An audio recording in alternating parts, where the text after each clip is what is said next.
అన్న ఏం పేరే? నా పేరు బాబు. బాబు. మరి ఎట్లా ఉంది ఊర్లలో ఇప్పుడు బతుకమ్మ సంబరాలు కనిపిస్తున్నాయా?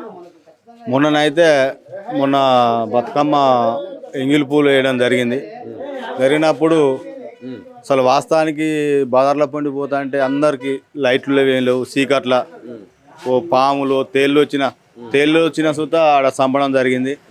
బతుకమ్మలు అక్కడ లైట్లు సో సరిగా లేవు, లైట్లు వేయలేదు. మొత్తం ప్రభుత్వం నుంచి వీధి లైట్లు లేవు.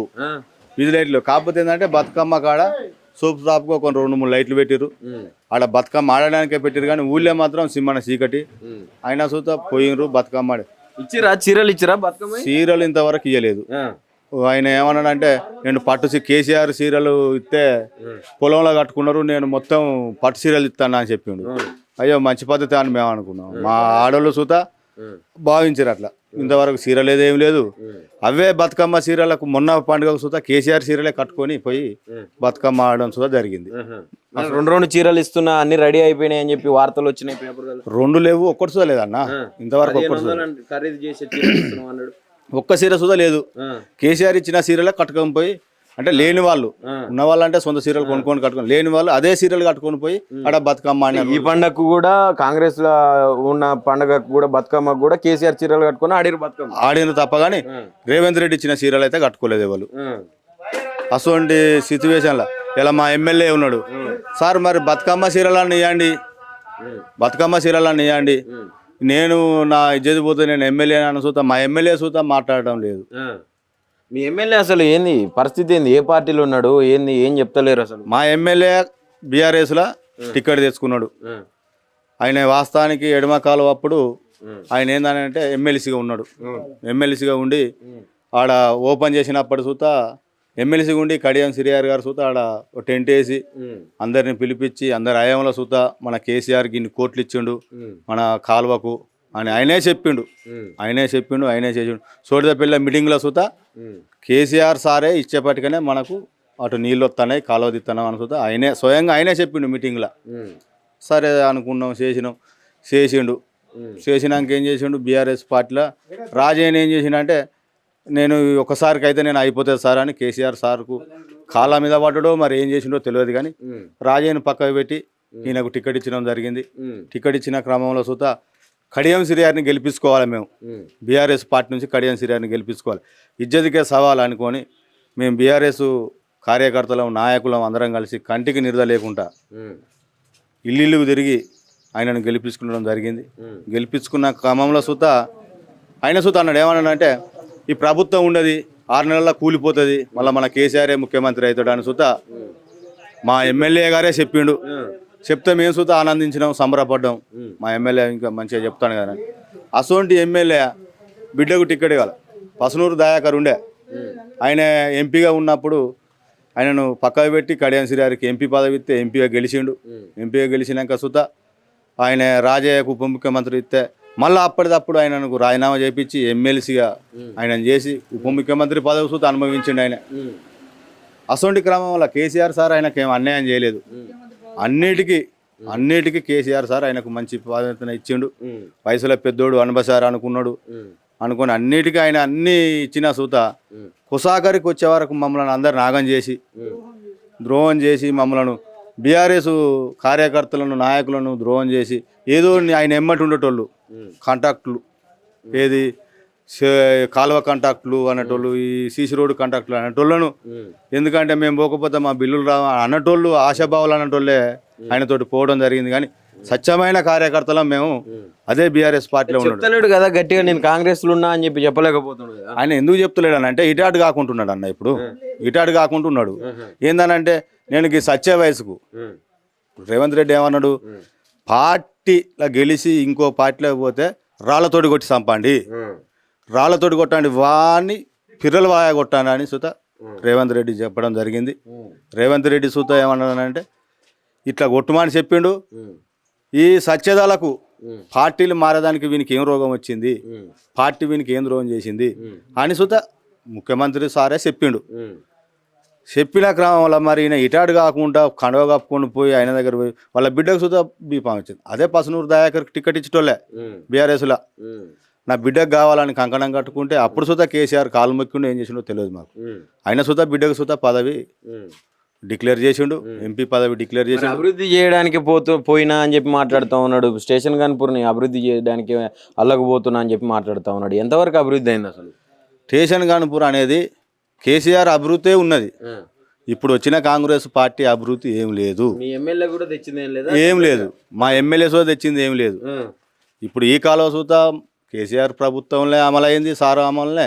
కేసీఆర్ పార్టీలనే ఉన్నప్పుడే అది చేసిండు. ఆయన ఎమ్మెల్సీగా ఉన్నాడు, ఈయన ఎమ్మెల్యేగా అయినాక సూత పనులు నడిచినాయి. మొన్న వచ్చి దొంగతనం. ఇప్పుడు రేవంత్ రెడ్డి ఇచ్చిండు ఇదంతా ఈ కాలువకు సంబంధించి కూడా. అదంతా దొంగ మాటలు. ఇప్పుడు నువ్వు వచ్చినావు, ఓపెన్ చేసినావు. ఇప్పుడు ఆ రోజేమో నువ్వు ఎమ్మెల్సీగా ఉన్నప్పుడు ఆడ మీటింగ్ పెట్టినప్పుడేమో పెద్ద పండుగ చేసినావు. నువ్వు ఎమ్మెల్యేవి కదా, రేవంత్ రెడ్డి ఇచ్చిండు కదా, మరి ఎందుకు నువ్వు ఆడికి వచ్చి దొంగతనాన్ని ఎందుకు గేట్లే పట్టిపోయినావు? బీఆర్ఎస్ పార్టీ నాయకులు లేవా? నువ్వు బీఆర్ఎస్లే, నువ్వు ఈ పార్టీ కాదు ఆ పార్టీ కాదు, జాతీయ కండువ కప్పుకున్నా అంటున్నావు. మరి మా బీఆర్ఎస్లో పిలవచ్చు కదా, గేట్ ఓపెన్ చేసేటప్పటికి. పిలవలేదు, పిలవకుంటూ దొంగతనాన్ని పోయి ఓపెన్ చేసుకున్నావు. ఆ నీళ్ళు ఎవరు ఇచ్చారు? కేసీఆర్ సార్ ఇచ్చిన నీళ్ళే. ఇలా రేవంత్ రెడ్డి ఇచ్చిన అని చెప్పుకుంటాను. అది ఎంతవరకు పద్ధతి నీది? నువ్వే చెప్పినావు కదా, కేసీఆర్ సారే ఇచ్చిండు, 40 కోట్లు 100 కోట్లు ఇచ్చిన నువ్వే చెప్పినావు కదా. అదే సోటిపల్లి మీటింగ్లో నువ్వే చెప్పినావు, పల్లరాజేశ్వర రెడ్డి ఆధ్వర్యంలో నువ్వే చెప్పినావు కదా. చెప్పి నువ్వు కూడా గతంలో ఇదే కడియం శ్రీహరి గారు, ఇక నేను అంటే రాజకీయంగా నేను రిటైర్మెంట్ తీసుకుంటే తప్ప నేను వేరే పార్టీలకు అయితే పోలేను, ఎందుకంటే కేసీఆర్ గారు నాకు అన్ని రకాలుగా అనుకూలంగా ఉన్నాడు, నేను అన్ని పదవులు అనుభవించిన అని చెప్పిండు కదా. మరి ఇప్పుడు అసలు ఈ శైలిని ఎట్లా చూడొచ్చు? అయితే ఈయన ఎందుకు పోయిండు తెలుసా? కేసీఆర్ సార్ను మబ్బ పెట్టిండు. ఏం చేసిండనంటే, కేసీఆర్ సారు ఉన్నసేపు నేను ఉంటా, నేను పార్టీ మారా, నాకు అన్ని ఇచ్చిండు, అది ఇచ్చిండు ఇది ఇచ్చిండు అని చెప్పినావు. చెప్పి ఏం చేసినావు? నీ బిడ్డకు టికెట్ ఇవ్వగానే టికెట్ కన్ఫర్మ్ అయినాక సుతా నువ్వు కాంగ్రెస్ పార్టీ. ఎందుకంటే నీ అభివృద్ధి కోసం. అసలు నువ్వు అంటే నేను ప్రజల అభివృద్ధి కాదు, ఆయన కుటుంబ అభివృద్ధి కోసం. అదే వాళ్ళ బిడ్డ అభివృద్ధి, ఆయన అభివృద్ధి. ఈ జనాలలో చేసింది, ఊళ్ళలో చేసిన అభివృద్ధి ఏం లేదు. ఇలా సీసీ రోడ్డు ఉన్నది, కేసీఆర్ హయాంలో శాంక్షన్ అయింది ఇది. అదే రోడ్డు పోసినావు, ఇలా రేవంత్ రెడ్డి పోసిన అని చెప్తాను. కాలువ తీసిన కేసీఆర్, ఇలా రేవంత్ రెడ్డి చేసిన అంటాను. అది ఎంతవరకు పద్ధతి? నువ్వు ఇన్ని రోజుల కాంచి మాతోటి ఉండి ఇలా పోయి నీ అభివృద్ధి కోసం నువ్వు ఏం చేసేదానికో, నువ్వు నీ ఆస్తులు కాపాడుకునేదానికో నువ్వు పోయి తప్ప మమ్మలను నేను అభివృద్ధి పోయినానంటే ఏం అభివృద్ధి చేసినావు?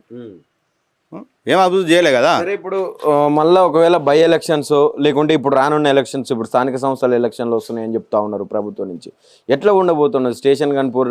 అంటే మళ్ళీ తిరిగే అవకాశం ఉన్నదేమన్నా?